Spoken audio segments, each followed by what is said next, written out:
Questions without notice. Questions without notice. I call the member for Ford. Thank you. Thank you, Mr Speaker. My question is to the Prime Minister. Will the Prime Minister update the House on how the government's economic policies are creating jobs, supporting small and family-owned business and reducing the burden on families, including my electorate of Ford? The Prime Minister has the call. Thank you, Mr Speaker. I thank the honourable member for his question. He is part of a government that is delivering the economic leadership, the confidence and the certainty that is growing the economy and creating jobs. And as today's labour force data shows, the policies of my government are helping to create more jobs and better jobs. 16,000 jobs were added in January, 403,000 jobs for the year.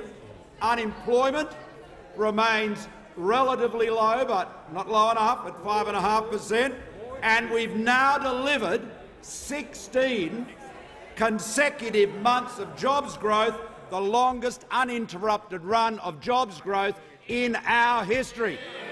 16 months. 16 months, Mr Speaker. That's a long time, month after month, adding more jobs. And, Mr Speaker, it hasn't happened by luck. It's the result of policy after policy, measure after measure, designed to grow and strengthen our economy. And of course, as we all know, or at least on this side of the House, a strong economy is the foundation for business, for the confidence that enables firms to invest and to hire. It produces the revenues that enables governments to deliver the vital services our people demand and deserve. It enables us to put life-saving drugs on the PBS. It enables us to be able to afford that. It enables us to keep Australians safe. Now, Mr Speaker, 9 out of 10 Australians work for private businesses, so surely it's in all of our interest to support the companies, the firms that employ the overwhelming majority of our fellow countrymen and women. If we want more jobs, better jobs, jobs with higher wages, then surely we want to back the businesses that are actually creating those jobs. And you'd think the opposition would agree. After all, their leader, we won't forget this in a hurry, went to the press club last year and he said 2017 was going to be all about jobs, jobs, jobs. Well, we thought we might get some competing policies.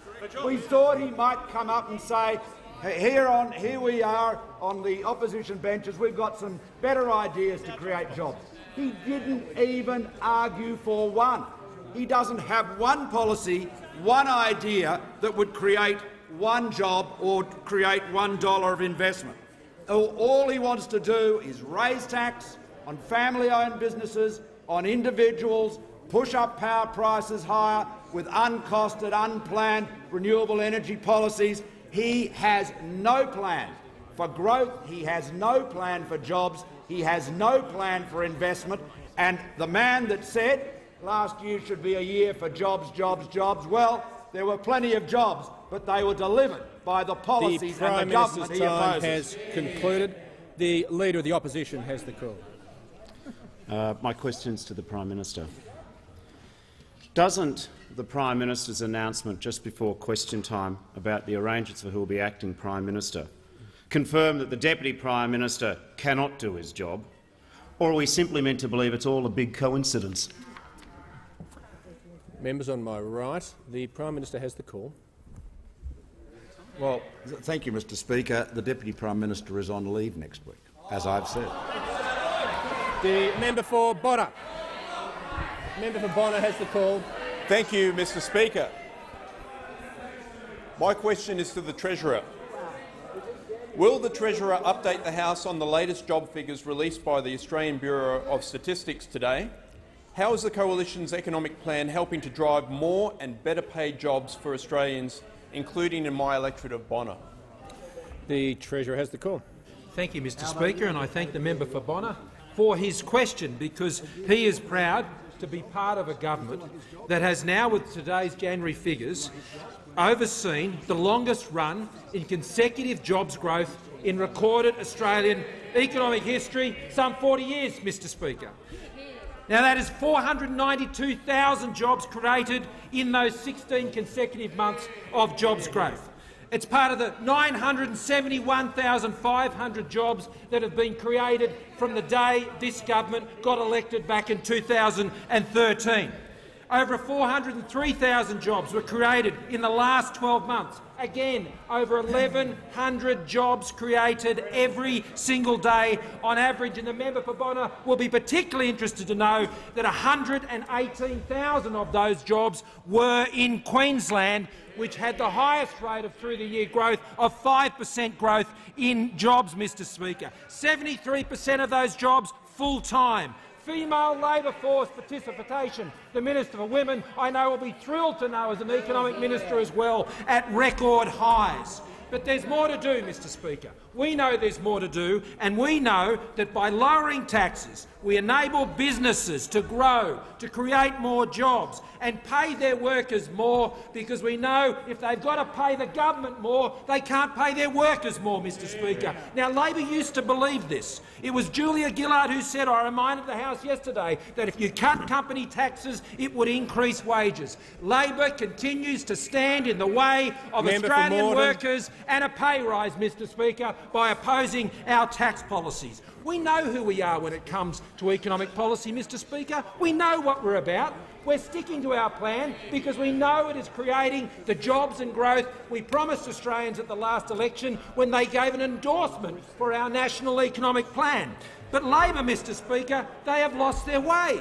They've lost their economic compass. They have no clue how to create jobs in this economy or any economy, and none more starkly than the Shadow Treasurer, Mr Speaker. A Shadow Treasurer who used to write about how he supported company taxes, then he derided them, Mr Speaker, as trickle-down economics, and then yesterday he trickled up again and he's supportive of company taxes. Just not now, Mr Speaker. We also learnt yesterday of the Shadow Treasurer's keen interest in videos. Well, perhaps a video he's familiar with is Derek Zoolander in the film Zoolander, Mr Speaker. When he looks into that puddle, Derek Zoolander looks into the puddle and he says, "Who am I? Who am I?" "I don't know," Zoolander answers himself. "I guess I have a lot of things to ponder." The Australian people can't afford the Shadow Treasurer's Zoolander economics and the wibble-wobbling he'd put on economic policy in this country. The member for Griffith will cease interjecting. The member for Isaacs has Thank the you, call. Mr Speaker. My question is to the Deputy Prime Minister. The ministerial standards require ministers to not mislead the parliament. 4 times the Deputy Prime Minister told the parliament that he did not approach Mr Greg Maguire to ask him for a place to stay. Since then, the Daily Telegraph and the Australian have both publicly confirmed that Mr Maguire told them it was the Deputy Prime Minister who phoned Mr Maguire. Has the Deputy Prime Minister already misled the parliament 4 times today in breach of the ministerial standards? The Deputy Prime Minister has the call. Well, Mr Speaker, I thank the honourable member for Isaacs for his question, and I stand by my statement of this morning. I did not ring Mr Maguire and ask him for a place for free. I did not. I did not. I did not. The Deputy Prime Minister will resume his seat. The member for Shortland will cease interjecting. I've said to members repeatedly they expect me to listen to the answers to rule on points of order. I'll have no tolerance for interjections. I need to hear the answer, and I tell you what, those interjecting don't need to be here. The Deputy Prime Minister has the call. Thank you, Mr Speaker. Mr Maguire approached me. He made an offer. I offered to pay for it. He said that he didn't have to worry about it because I was a mate. Now, if you just think about it logically, Mr Speaker, you would hardly ring someone up, ask for something for free, then offer to pay for it, then get it for free. And that's because it didn't happen. It is as per the statement. It's the independence question. The member for Indi has the call. Thank you, Deputy Speaker. My question is to the Deputy Prime Minister and Minister for Infrastructure and Transport. Minister, this week you met with the Victorian Minister for Public Transport and Major Projects, and I hope you discussed the North East Victorian rail line, which is maintained by the ARTC. Minister, can you tell the House or can you give us an update on the scope of works for the $100 million upgrade? When will the scope of works be released for public consultation, and when will work commence? And can you tell the community of North East Victoria when we can expect completion of the track works that will allow operation of the new trains? The Deputy Prime Minister. Mr Speaker, I thank the honourable member for a question and note that we have had a meeting with the Victorian Minister. We did it this week, and it is that we are working on the line that you've stated. We're spending $100 million on that line. We will look to start the consultations in around about the middle of this year. It is vitally important, as that being part of the link, not only for a commuter network, but also in what we need to do on the inland rail. Now, it's incredibly important that we get the agreement in place so that we can deal with any land acquisition requirements. And working with the Minister for Victoria, we look forward to a vast improvement as part of this coalition's investment in infrastructure, especially investment in rail infrastructure. We're very proud of our $10 billion rail infrastructure package, and also the near $10 billion that we'll be spending on the inland rail. The member for CORANGAMITE. Thank you, Mr Speaker. My question is to the Minister for Revenue and Financial Services. Will the Minister update the House on action the government is taking to put in place policies which support Australian businesses so they can grow and create more and better paid jobs for hard-working Australians? Is the Minister aware of any alternative approach? The Minister for Revenue and Financial Services. I thank the member for her question, and she, like all of the members on this side, understands the importance of creating the right policy settings to encourage business, to make sure that they invest, to boost jobs, and we do that by encouraging enterprise. And it is for this reason we are fighting so hard for our enterprise tax plan, because we know that our enterprise tax plan will mean that business has the opportunity to grow, to invest and to create more jobs. And we've already got a good track record. We have delivered tax cuts for small and medium-sized companies with a turnover of up to $50 million, and we are committed to a tax rate for all companies of 25%. Now, this approach creates an environment that is conducive to job growth, and as the Treasurer has rightly pointed out, the ABS released great data today, which says that we have had the longest run of monthly jobs growth ever recorded, and female participation in the workforce is at its highest level on record. But those opposite, sadly, do not agree with this approach. As the member for Rankin has made very clear, Labor would rather jack up taxes on businesses that have a turnover of between $2 million and $50 million. These are businesses who have already received a tax cut and who have already invested in their business and have already created jobs. Now, the Leader of the Opposition continues to be guilty of gross hypocrisy on this issue. When in government, he was for company tax cuts, but when in opposition, he is apparently against them. Now, speaking of hypocrites, I noted with interest the comments of the Shadow Treasurer in his op-ed in the Fairfax papers this week. He declared that a government that, and I quote, has the courage to seek a mandate also has the moral authority to proceed with its plans. Now, Mr Speaker, I think that is one of the most sensible things I've actually heard from the member for McMahon, particularly after having read his book. But sadly, of course, the member for McMahon has not been consistent on this point. Let me remind him that the Turnbull government took our enterprise tax plan to the 2016 election, and I've got the policy document just here, and let me read from it. This 27.5% rate will be gradually extended to all companies before falling to 27% on the 1st of July 2024, 26% on the 1st of July 2025 and 25% on the 1st of July 2026. In his own words, we have the moral authority to proceed with our plans. They should get out of the way of Australian workers and Australian businesses. They should support enterprise, they should support prosperity and they should support the government. Has concluded. The member for Isaacs. Thank you, Mr Speaker. My question is to the Deputy Prime Minister. Is the Deputy Prime Minister aware of any taxpayer money going to businesses owned by Mr Greg McVeigh? Did the Deputy Prime Minister, his office or any departments or agencies under his administration have any involvement in organising, facilitating or approving such payments? The Deputy Prime Minister has the floor. I thank the honourable member for Isaacs for his question. I'm not aware of any, but I'll take the question on notice. The member for Brisbane. Thank you, Mr Speaker. My question is to the Minister for Defence Industry, representing the Minister for Jobs and Innovation. Will the Minister update the House on how the coalition government's policy settings have resulted in the longest consecutive jobs growth in Australia's history and given businesses the confidence they need to grow?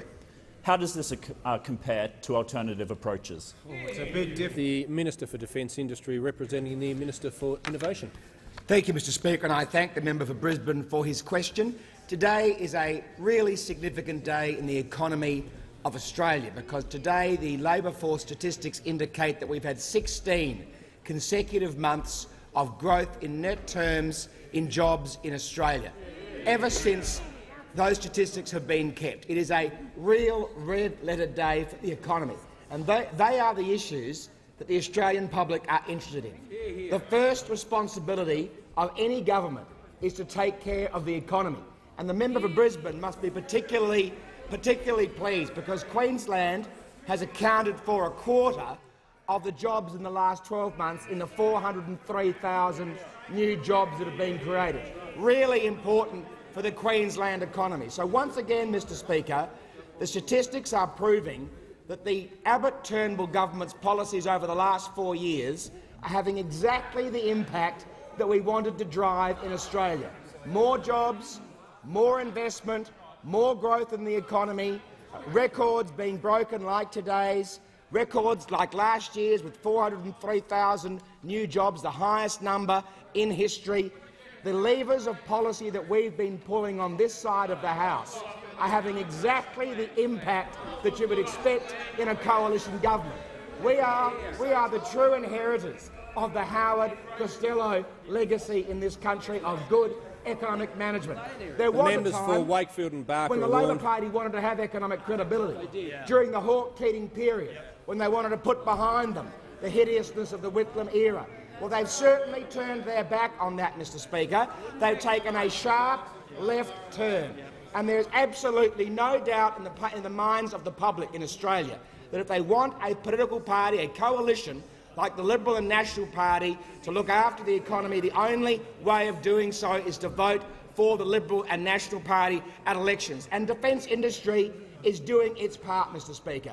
Because of the Turnbull government's commitments to the biggest build-up of our military capability in our peacetime history, we're seeing new jobs being created right across the country, not just in places like with Raytheon and BAE and Bennelong, where there were 50 jobs created in recent times, companies like Kinetic, 27 new jobs in Mawson Lakes, Saab going from 350 to 650 jobs in South Australia, Lockheed Martin taking on 200 more people in South Australia, Boeing 165 more people as part of the Wedgetail project, mostly in Brisbane, Northrop Grumman increasing their workforce to 1,000 in Western Sydney, right across the country, of course, in shipbuilding, in Henderson, 400 new jobs associated with the offshore patrol vessels, largely the member for Canning's electorate. So everywhere in Australia we're seeing this good news being rolled out. The Minister's time has concluded. The member for Isaacs. Thank you, Mr Speaker. My question is to the Deputy Prime Minister, and I refer to his previous answer. Answers to questions on notice from Senate estimates make clear that an agency under the Deputy Prime Minister's administration made a payment of more than $5,000 of taxpayers' money to a business owned by the Deputy Prime Minister's close friend, Mr Greg McVeigh. Is it the position of the Deputy Prime Minister that he was unaware of this payment? The Deputy Prime Minister has the call. Mr Speaker, I thank the honourable member for Isaacs for his question, and I have to admit I was unaware of that $5,000 payment. The member for Moore. Thank you, Mr Speaker. My question is to the Minister for Home Affairs. Will the minister update the House on the importance of taking a strong and consistent approach to combating people smuggling? Is the minister aware of any threats? Member for Moore resume his seat. The members for Chifley and Perth will leave under 94A. They're preventing me hear the question, but I've solved that problem. The member for Moore can start again. The member for Moore can begin his question again. Thank you, Mr. Speaker. My question is to the Minister for Home Affairs. Will the minister update the House on the importance of taking a strong and consistent approach to combating people smuggling? Is the minister aware of any threats to Australia's borders? The Minister for Home Affairs. Thank you very much, Mr. Speaker. I thank the honourable member for his question. All Australians know that the people smuggling scourge is an issue not just within our region but right across the world. People have seen the images of young children drowning on the Mediterranean. They've seen the reports of 1,200 people who drowned when vessels went to the bottom of the ocean trying to traverse from Indonesia to Christmas Island or to Australia at the peak of Labor's unravelling of our border protection policies. The officers from my department and from the Royal Australian Navy were pulling 1,000 people a week off boats and putting them into detention. Now, tragically, Mr. Speaker, not only did 1,200 people drown at sea, but 8,000 children ended up in detention, and the 50,000 people who came on 800 boats was just the start. Fortunately, Mr. Speaker, through some tough decisions that we've had to take, we have been able to stop this scourge, but the problem has not gone away. So, Mr. Speaker, if the question is what is the threat to border protection and border security in this country, it's not just the people smugglers who haven't gone away, who are prepared to get back into this evil business tomorrow. It is also a weak leader in the Leader of the Opposition who is standing up at the moment saying messages which are being heard by people smugglers, that the Labor Party, if they were elected at the next election, would be prepared to undo the measures we've put in place which have stopped those drownings at sea, allowed us to get every child out of detention, and now take people off Manus and Nauru that Labor put onto those two islands. Now, Mr. Speaker, I was amazed when I saw some reports yesterday from a Labor branch that reported comments by the Leader of the Opposition when he was down there campaigning for the Batman by-election. I thought it was a joke, but it is not. It's not. Now, this is how the media reported, or the reports of the Leader of the Opposition's comments went. Bill Shorten, this is the quote, Mr. Speaker, Bill Shorten promises Nauru and Manus detention centres will be closed under a Labor government. It was reconfirmed by people at the meeting, and yet that is the complete opposite statement that the Leader of the Opposition made during the course of the last election campaign and every day since. Now, the people smugglers can sniff out weakness and a lack of leadership from many miles away. They saw it in Julia Gillard, Mr. Speaker. They saw it in Kevin Rudd. And now this Leader of the Opposition promises to be a complete image of Mr. Rudd and Ms. Gillard. It would be a disaster for our country, Mr. Speaker. Now, there's been a lot written about the past of the Leader of the Opposition. There have been many people in the Leader of the Opposition's life that have had that trust broken, Mr. Speaker, including workers, where we've seen all sorts of examples in this place where he's ripped off workers in favour of big companies. He stands condemned on this as well, Mr. Speaker. If the member for Isaacs can just pause for a second.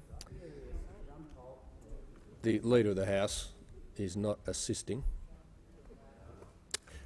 I'd like to inform the House we have present in the gallery this afternoon a parliamentary delegation from the Bangladesh Public Accounts Committee, together with His Excellency the High Commissioner of Bangladesh to Australia. On behalf of the House, I extend to you a very warm welcome. The member for Isaacs. Thank you, Mr. Speaker. My question is to the Deputy Prime Minister, and I refer to his previous answer.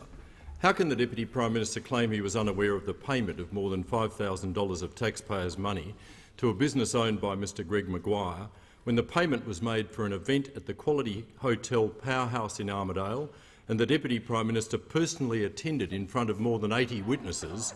How can the Deputy Prime Minister claim he didn't know when more than 80 people saw him there? Members on my right, the Deputy Prime Minister. Well, Mr. Speaker, I thank the honourable member for Isaacs for his question, and it would not seem surprising in a multiple billion-dollar department that I'm not aware of a $5,000 payment. Members on my right. Members on my right. The member for Flynn. Thank you, Mr. Speaker. It's good to be asking a question. My question is to the Deputy Prime Minister, the Minister for Infrastructure and Transport. Will the Deputy Prime Minister outline to the House how the government's infrastructure investment in Northern Australia is securing jobs and the economic future of regional Australian families? Is he aware of any threats of these economic opportunities in regional Australia? Thank you. The Deputy Prime Minister has the call. Well, Mr. Speaker, I thank the honourable member for his question and note the massive expenditure that is happening in Queensland, the $6.7 billion on the Bruce Highway upgrade package over 10 years. $2.6 billion more than Labor's 10-year commitment and includes 45 new projects Labor never funded. The $600 million North Australian Road Program, NARP, and the $100 million Beef Roads Program, 37 projects upgrading 480 kilometres of roads in Northern Australia, generating hundreds of jobs, none of which would have happened under Labor. I'm happy to announce that we are getting very close to the conclusion of the funding of Rookwood Weir, waiting for a long time for the Queensland Labor government to come on board with this project. The Capricorn Highway duplication between Rocky and Gracemere construction is to commence mid-year. 5 kilometres of duplication and construction of a 2-lane bridge over Scrubby Creek and 4 intersection upgrades and cross-drainage works to mitigate flooding. This currently has 17,000 cars a day that use this highway. It's critical infrastructure to help the resource industry and the agricultural industry. There are so many parts of the North Australian Roads program that is going to assist the member's seat and also the member for Dawson and also the member for Capricornia. All this is part of the connectivity of the mighty beef industry in the area, the coal industry and the other minerals industry. We see the Flinders Highway, Charters Towers to Richmond, culvert upgrades, the Kennedy Development Road, the Lynn Hewenden section, something that has been asked for such a long period of time. And might I note the member's own advocacy in that role in trying to get that road upgraded. The Great Northern Highway upgrade from Maggie Creek to Wyndham, which is about to commence. The Great Northern Highway Bow River Bridge and approaches, which is about to commence. We are a government that believes in the tactile things that people actually vote for, whether they're mobile phone towers, whether they're bridges, whether it's the inland rail, whether it's sealing roads, whether it's making sure that people's lives are better. We fight for it and we deliver on it. We stand behind the beef industry that is so vitally important. We stand behind the live cattle trade. And it'll be interesting in the seat of Batman to see where the Labor Party's position is on the live cattle trade. That'll be an interesting discussion for them to have as they're down there. Of course, they'll have a much different conversation at a latter stage when the seat of Longman, no doubt, becomes vacant. So I could say to the member for Flynn and the member for Capricornia, the member for Dawson, I know Senator Canavan and the other place, that we are making a massive investment in this part of the world which was so readily forgotten by the Australian Labor Party.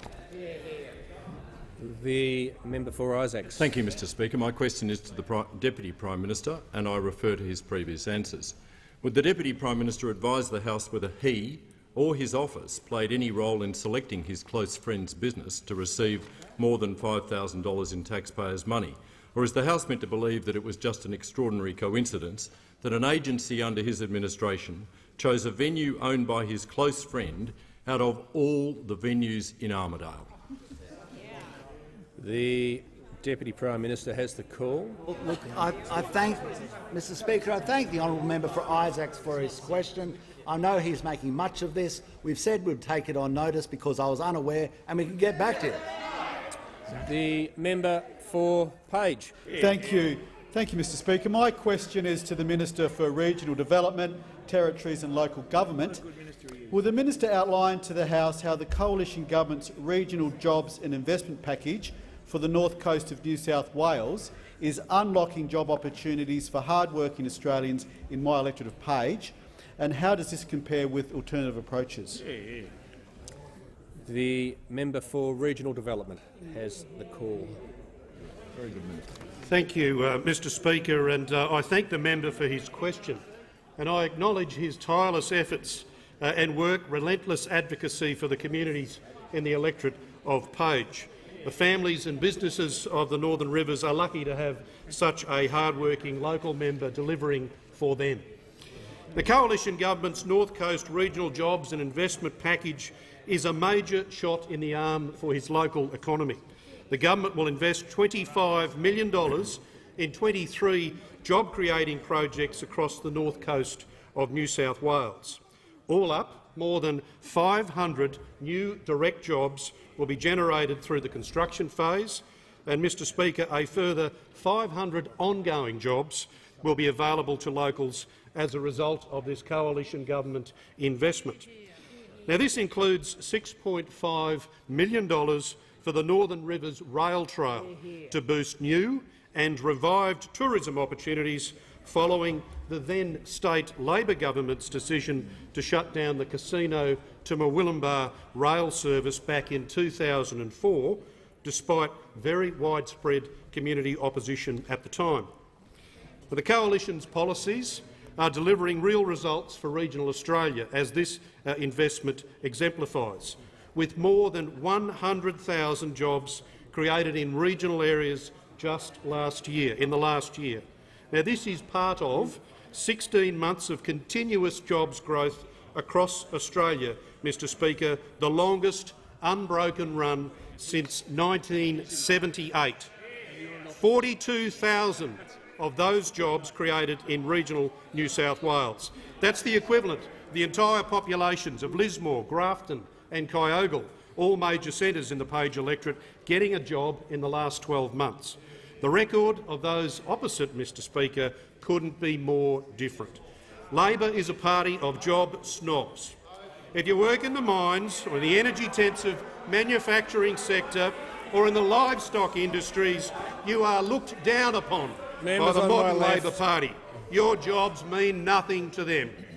Incredibly, Labor's spokesman for regional development, the member for Whitlam, celebrated Labor's overnight ban on live cattle exports back in 2011.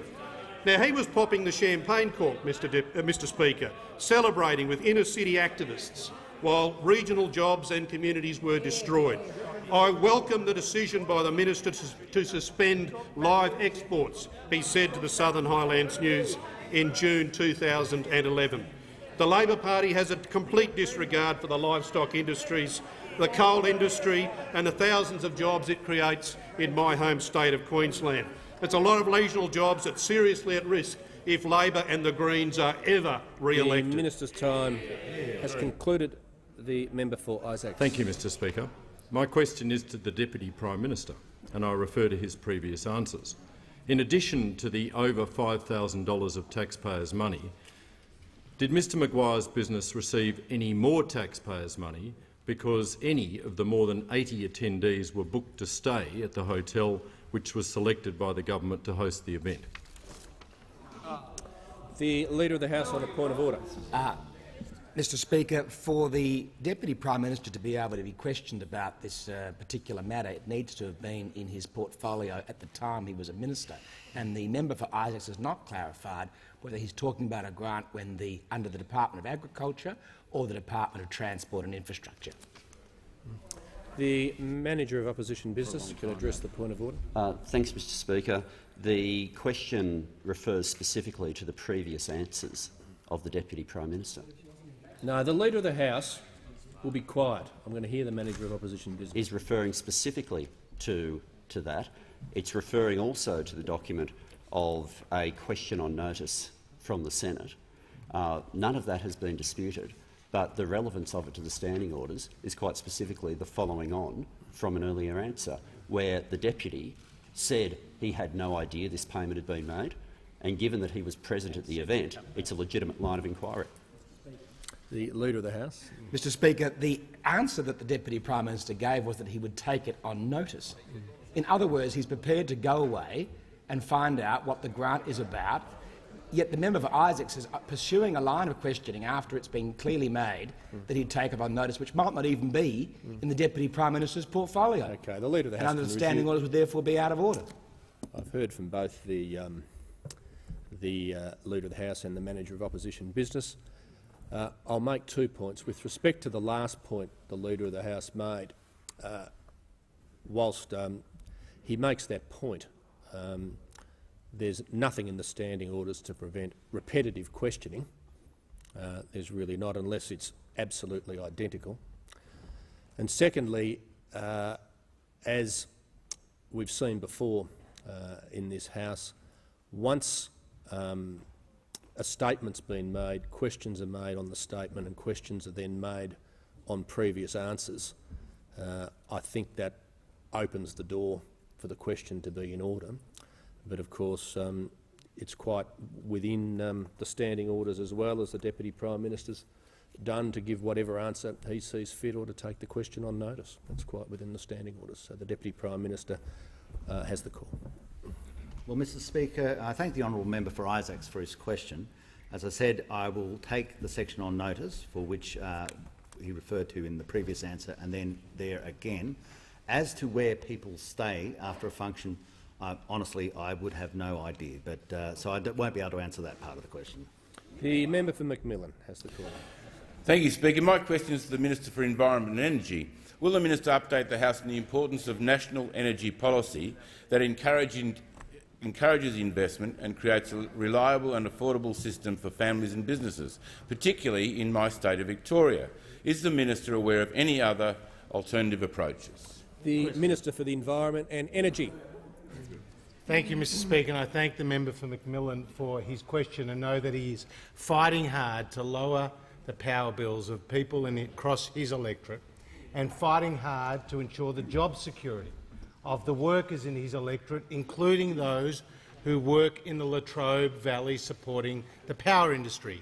And it was the Andrews Labor government, supported by those opposite, who abandoned those workers in the Latrobe Valley when they tripled the coal royalties on the businesses there, and it's been left to the coalition to stand up for the blue-collar workers in the Latrobe Valley, Mr Speaker.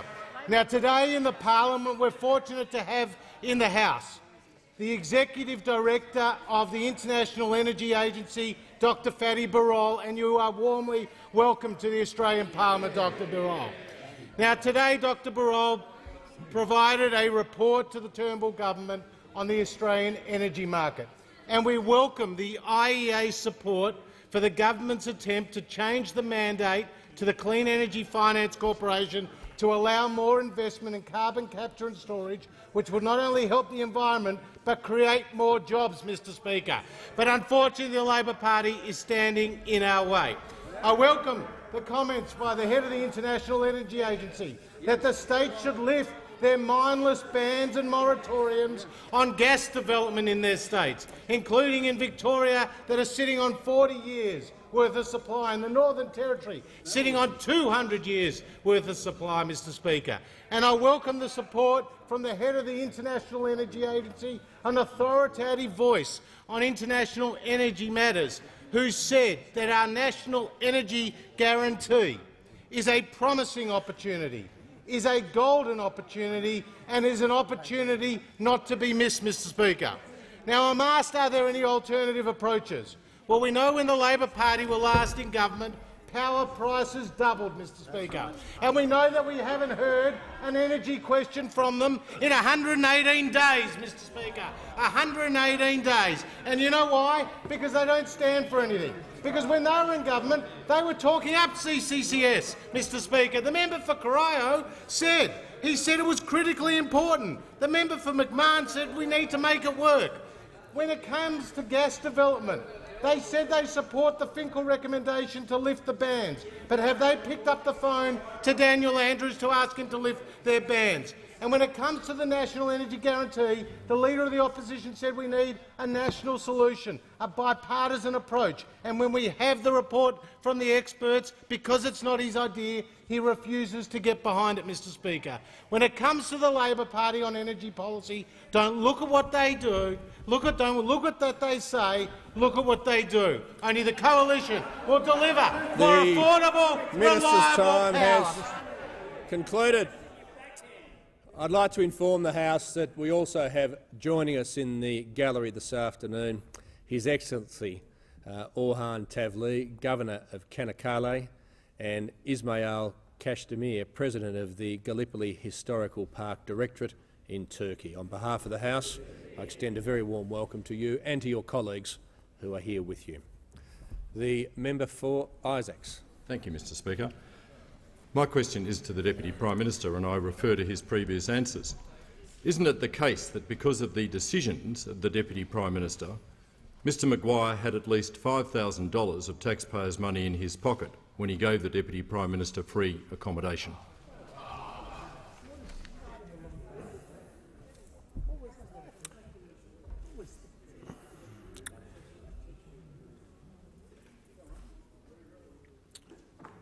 Yeah, the Deputy Prime Minister can address the question. I don't like the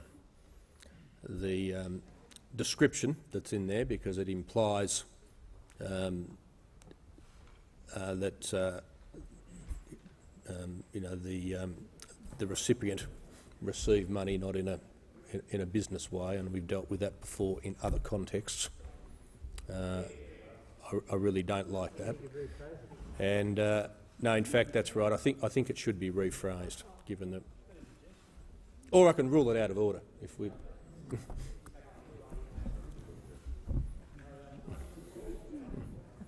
Member for Isaacs. Do the whole question again, Mr Speaker. My question is to the Deputy Prime Minister, and I refer to his previous answers. Isn't it the case that because of the decisions of the Deputy Prime Minister, Mr McVeigh had received at least $5,000 of taxpayers' money when he gave the Deputy Prime Minister free accommodation? No, just before I call the Leader of the House, now that I've heard that again, the bit that grated with me is not the major problem, which was why I did want to hear it again and pause. That is an imputation of an improper motive, and I think that's very clearly out of order under the standing orders. The member for Petrie. Well, thank you, Mr Speaker. My question is to the Minister for Small and Family Business, the Workplace and Deregulation. Will the Minister please update the House on action the Coalition Government is taking to develop and implement policies that create a strong foundation to allow small businesses to flourish and create more and better paid jobs for hard-working Australians? Is the Minister aware of any risks to the economy's positivity? The Minister for Small Business.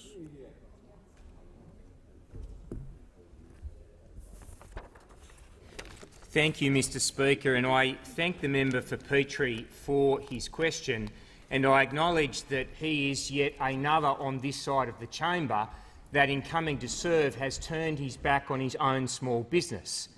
But it's not just a small business, Mr Speaker, it's a small and family business, because in his absence his wife Louise has taken up the challenge and is running that business. And the member for Petrie assures me, that it is our good economic policy, the Turnbull Coalition's good economic policy, that is the result of Louise's far superior performance to himself.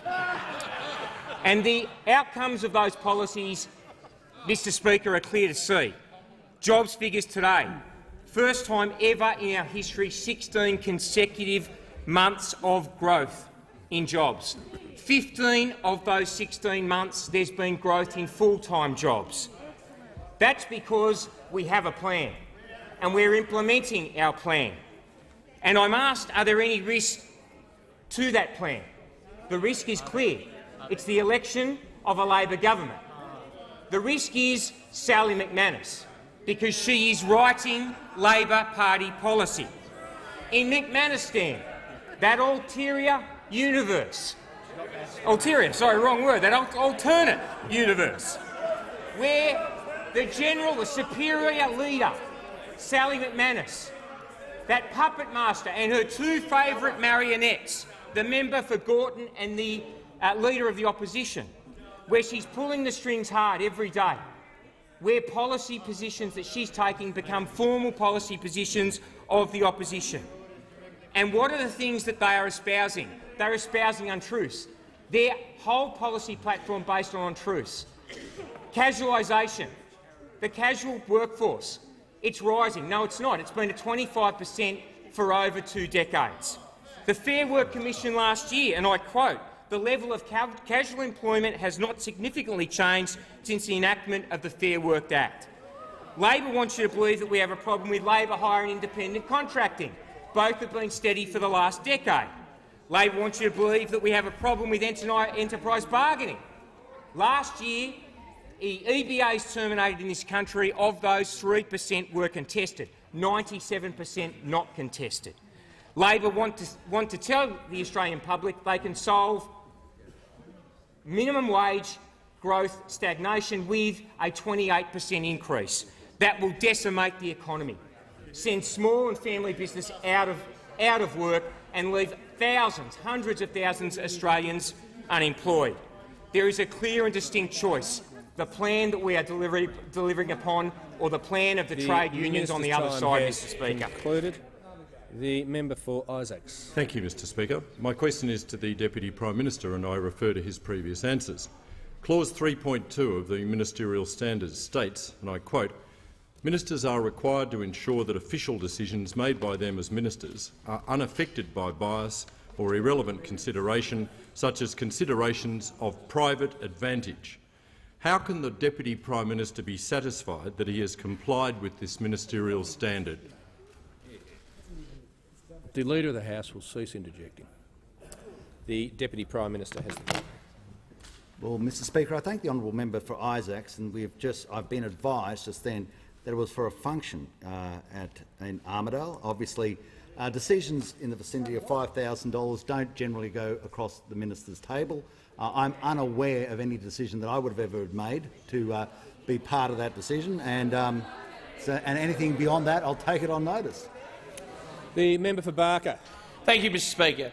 Mr. Speaker, my question is to the Minister for Agriculture and Water Resources. Minister, could you advise the House of the very serious implications of last night's vote in the Senate for the future of the Murray-Darling Basin Plan?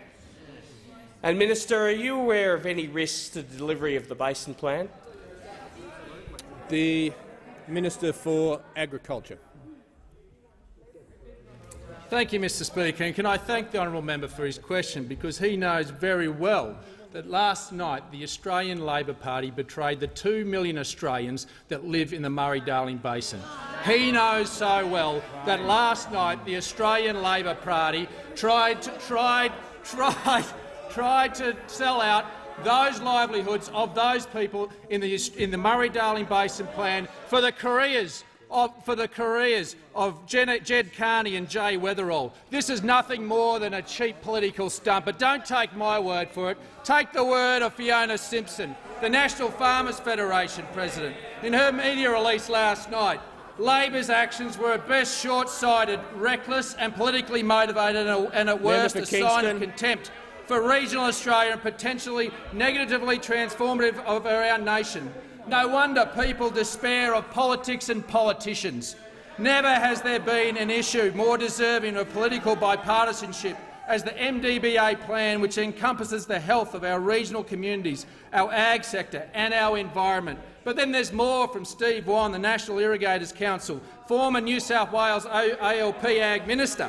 This is outrageous politics, and the environment and rural communities are the victims. Mr. Speaker, this was their plan. This was their review. They had 14 months in which to say they had a problem with the plan, but not once did we get a whimper from the ALP. Not once. And so they have put this plan. They have put this plan at risk, because I can't implement this plan without the help of the states. And the states, even this morning, have come out with Noel Blair, the New South Wales Water Minister, on ABC News Breakfast saying we can't continue on with a plan that has been absolutely thrown on the scrap heap because of political interest. And then there's Lisa Neville, the ALP Water Minister. She said, "We said if these motions get disallowed, this plan is over. It's not walking away, it's over." Make no mistake, Mr Speaker, these are real Australians' lives that we are playing with. They are hurting from this. We are playing with our fellow Australians and they expect more from us. They expect us to lead and to take this nation with us. And I only have to look at Twitter this morning and see from Sam O'Teal, a St George business owner, who said, "I felt when I woke up this morning like I was going in front of the firing squad, and they've just fired at the St George and Dirranbandi communities." Mr Speaker, the Labor Party is nothing more than a cold, callous political machine, and the lives of those 2 million Australians stand at the feet of the Australian Labor Party. The member for Grayndler has the call. Thank you, Mr Speaker. My question is addressed to the Deputy Prime Minister, and I refer to his previous answers. In his statement to the House today, the Deputy Prime Minister said, and I quote, he said, "Basically, mates don't pay for things when they're helping other mates out." As a Cabinet Minister, the Deputy Prime Minister is in the privileged position of administering government agencies. How many times has the Deputy Prime Minister used taxpayers' money to help his mate out?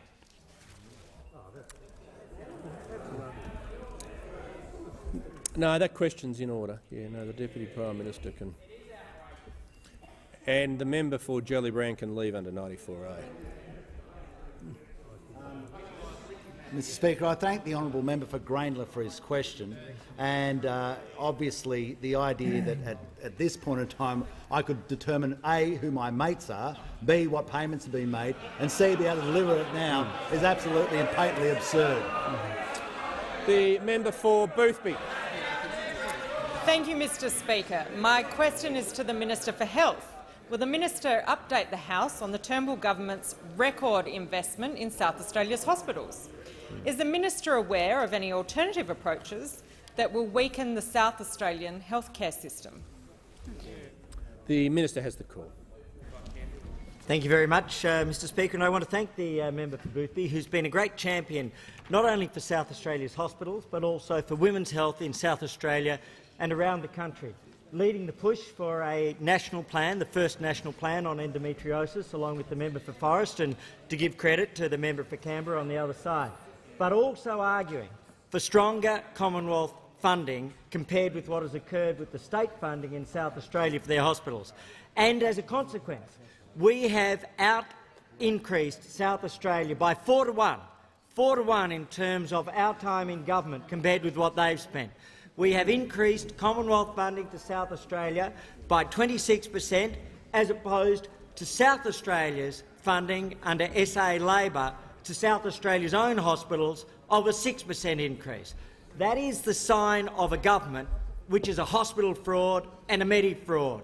And what we've seen there in particular is that in the last full financial year, they decreased hospital funding by $7 million. And as a consequence of this, and their electricity policies, there are real threats to South Australia's hospitals. We've seen that Flinders Medical Centre suffered a blackout. We've seen that the Royal Adelaide Hospital couldn't keep the lights on. We've seen that hospitals in Mount Gambier and elsewhere within regional South Australia, the lights were off, and that the Royal Adelaide Hospital was not only $640 million over budget, but it was 17 months late. What we've now seen, though, is that the patient care and patient treatment which is occurring includes some catastrophic failures. Only yesterday, the Adelaide Advertiser reported, and I quote, "SA Health apologises for making man wait at Royal Adelaide Hospital 5 days for emergency cheekbone surgery." Indeed, the gentleman in question had to wait for an emergency facial surgery after an increase in demand for 5 days. He was told he would be rushed in for surgery on Thursday, did not go under the knife until Tuesday evening. As a consequence, the gentleman told the Advertiser that he had lodged a complaint on Monday, and 3 hours after he told the hospital that he had discussed his case with the Advertiser, Finally, they treated him. So they didn't respond to his pain. They didn't respond to the fact that he'd been forced to fast, not for 1 or 2 or 3 or 4 days, but for 5 days. They only responded to the fact that it was now about to make the media. So what we see is a South Australian government and Labor Party which is absolutely emblematic of that side's approach to health. They don't care about patients. They don't deliver for patients. They don't care. They don't care about the outcomes. All they care about is the media. The member for McMahon. Thanks, Mr. Speaker. My question is to the Prime Minister. When the Deputy Prime Minister stood beside the Prime Minister in Toowoomba and boasted about how cheap it was to live in Armidale, had the Deputy Prime Minister advised the Prime Minister, in accordance with the ministerial standards, that he was living in a rent-free home, or was the Prime Minister completely unaware of this? The Prime Minister has the call. Thank you, Mr. Speaker. I thank the honourable member for his question. I don't I don't recall the Deputy Prime Minister advising me of that. However, he did, of course, provide advice in the normal way and early in. When was it? February? I'm just checking. It was just quite recent. Yeah. Members on my left. He placed on the minute. I just want to be clear. He filed a ministerial, a member's interest statement, and one of the obligations is to do that under the ministerial standards. He's done that, and he disclosed that he had free accommodation in Armidale. I think you'll find he did. Yeah. Well, I don't. I hesitate Members on my left. I hesitate to get into a debate here, but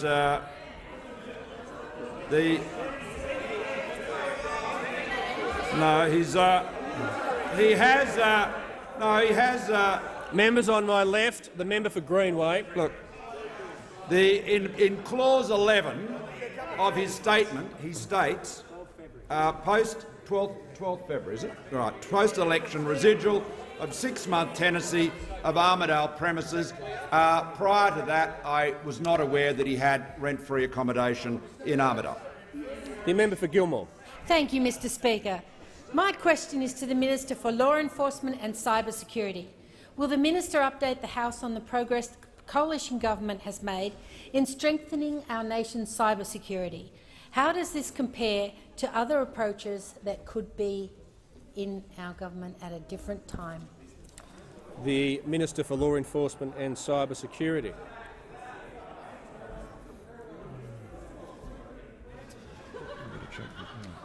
Thank you, Mr. Speaker, and thank you to the honourable member who's been a relentless advocate for protecting Australians online in whatever they might do. Now, she knows, as we do on this side of the House, that no government has done more than this one to protect Australians online. And we know that with rapidly evolving technology, Australians are facing risks in their homes, on their phones, in their schoolyards, in their workplaces, in small businesses and large, and from an ever-increasing range of threats.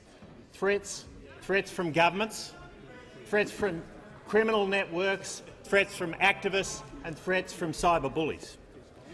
Now, just in the last few months, we've seen extraordinary attacks on small businesses and large in this country through ransomware, where code is dropped onto the systems of these businesses. They are shut down until they hand over money to criminals. They are shut down until they hand over money to these criminals.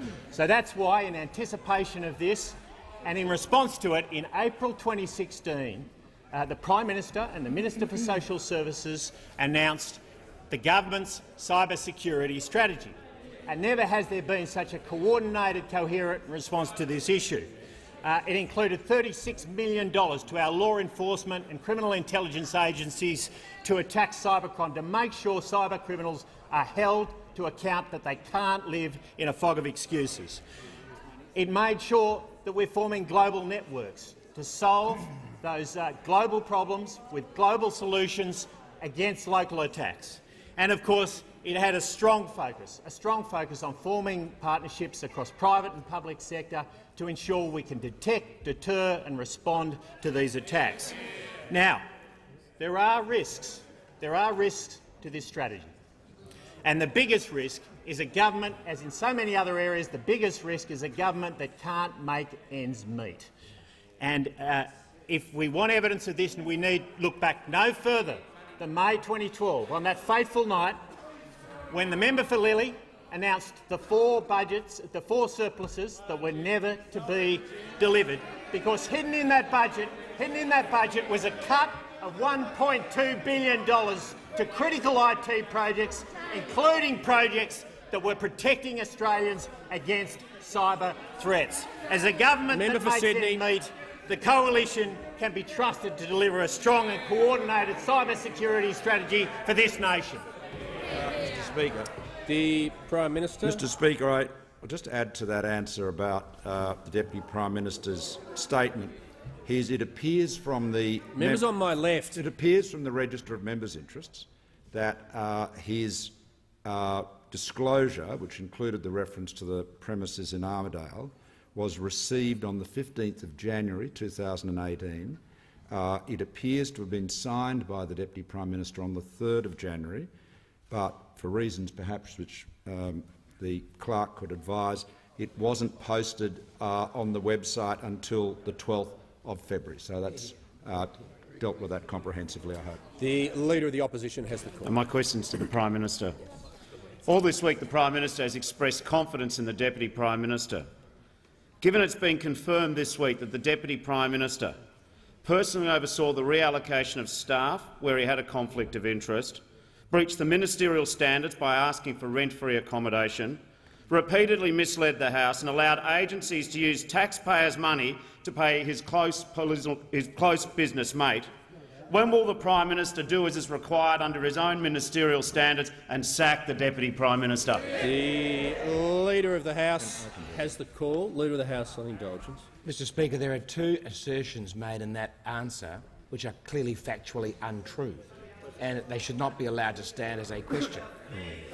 The member for Bruce will leave under 94. That the Deputy Prime Minister asked for free Could the Leader of the accommodation. House just rewind a bit? I didn't hear it, thanks to the bellowing of the member for Bruce. But, fair enough, Mr. Speaker. Mr. Speaker, there's a great deal of licence given to questions, but the questions also have to contain some truthfulness. There are 2 assertions made in that question which have already been dealt with and are clearly untrue. The first of which is that the Deputy Prime Minister asked for free accommodation. He's made it perfectly clear that that was not the case.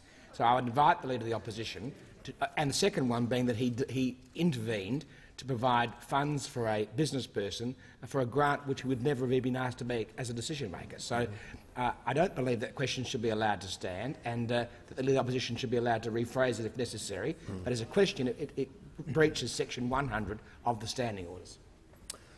Well, I've listened to the Leader of the House to hear his point, and I wanted to hear it carefully, which is why I asked him to repeat part of it when I had to deal with an interjecting member. His point about whether something's factually accurate or not is not a requirement of the Standing Orders.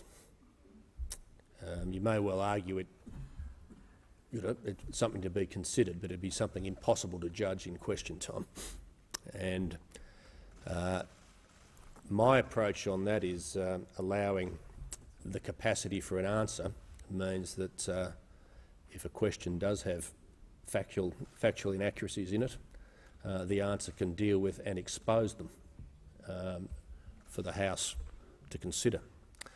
The concern I have is with imputations of improper motives. That question did go close, but they were assertions, and it was to the Prime Minister.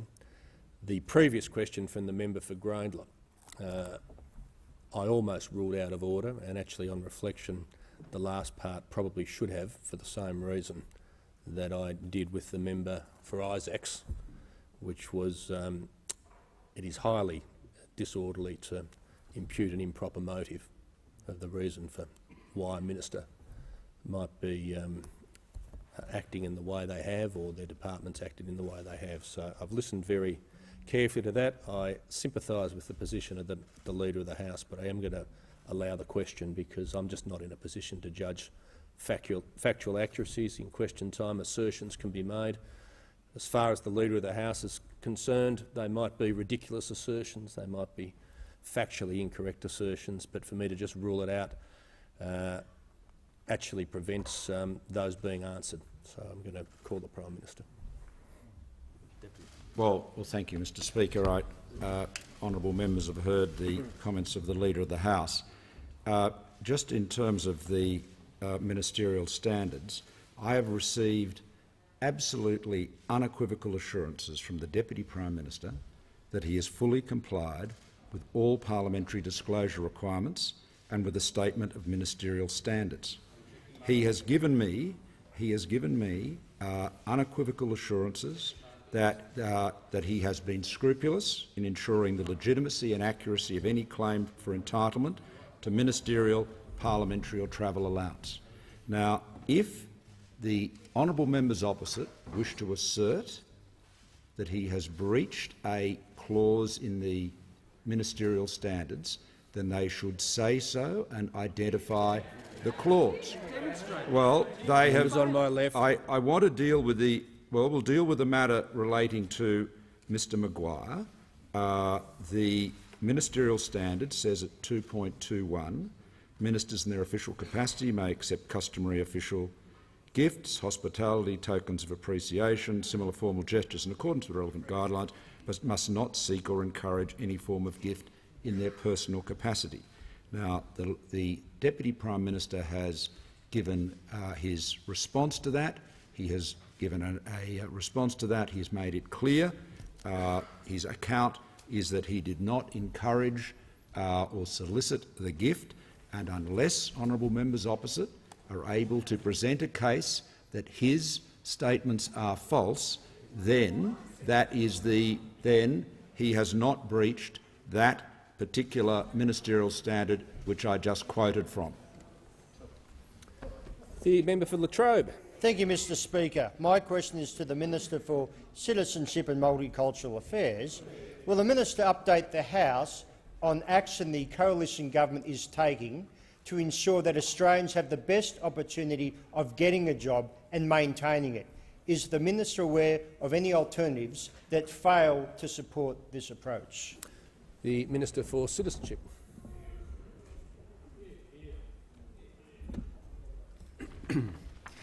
Well, can I thank the member for Latrobe for his question and his tireless advocacy for the people of the Dandenongs, for Berwick, for Beaconsfield, for Narre Warren and other suburbs which he looks after.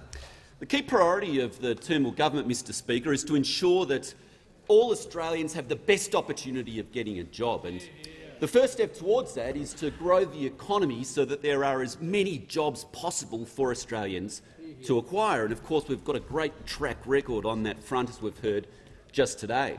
And the second step is to ensure that Australians have the opportunity of taking those jobs and only taking in overseas workers when absolutely necessary. And consequently, we've reformed the 457 visa program to achieve that end. And the result of all of that work, Mr. Speaker, is actually quite impressive. We've heard today of the record jobs growth, 400,000 jobs last year, 16 consecutive months of jobs growth. But alongside that, we know that Australians have been stepping up and taking those jobs, and we know that because under this government, the welfare queues are now at their lowest levels as a proportion of working-age population in 25 years. So Australians are stepping up and taking the jobs that are available.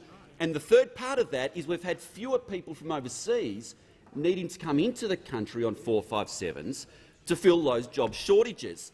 And I'm asked about the alternatives, Mr. Speaker, in relation to job creation, Australians stepping up and taking those jobs. And we know that the alternative is stark, because under the former Labor government, indeed under the then leadership of when he was Workplace Relations Minister, the leadership of the opposition, he was actually the gold medalist in issuing 457 visas to people from overseas to come and take this job. Now, it'd be one thing to be the gold medalist in issuing 457 visas. If the labour market was very, very tight, there was almost nobody on the welfare queues. But when you actually look at the data, the welfare queues grew by an incredible 250,000 people under his watch. That's the equivalent of people lining up from here to Goulburn. That's the additional number of people added to the welfare queue. And at the same time that that welfare queue was going from here to Goulburn, he's bringing in 130,000 people on 457s. Now, that does not make sense, as the Attorney-General just points out. And the question is, why does the Leader of the Opposition hate Australian workers so much? We know when he was a union leader he cut their salaries. He cut their salaries when he was a union leader, and when he was Workplace Relations Minister, he brought in overseas workers to take Australian jobs. The minister's time has concluded. The members on my right, the Leader of the Opposition has the call. My question is to the Prime Minister. Today the Prime Minister has issued a stunning vote of no confidence in the ability of the Deputy Prime Minister to be the acting Prime Minister. Therefore, will the Deputy Prime Minister go on leave every time the Prime Minister is overseas in the future? Doesn't the Deputy Prime Minister taking leave next week concede he can't do his job both as acting Prime Minister or indeed Deputy Prime Minister of Australia? Members on my left, the Prime Minister. It does not. And I think, Mr. Speaker, I ask that further questions be placed in the. Thank the Prime Minister.